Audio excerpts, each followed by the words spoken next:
naman. Ate Jen, hindi nga ako natatakot kasi hindi ko nakikita. Hindi ko nakikita. Hindi ko nakikita kasi dito ako nakatingin. Ako kasi nakikita ko. Dito ako nakatingin sa camera kaya hindi ako nalulula. Siguro kung hindi ako nagbibideo. Yan. Hindi pwede yung ano yun. Hi!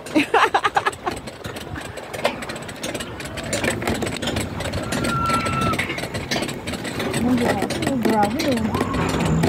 Hindi naman nakakalulad. Ba't burn? Hindi.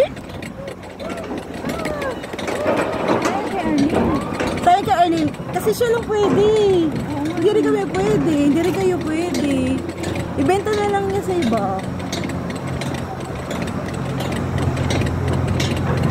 Parang gusto ko sumakay. Ulit? Sige na, ulit lang. Para ma-enjoy mo ate Jay, yung mga sa. Oo nga. Kasi na-enjoy ko naman nandito ako sa harap ko.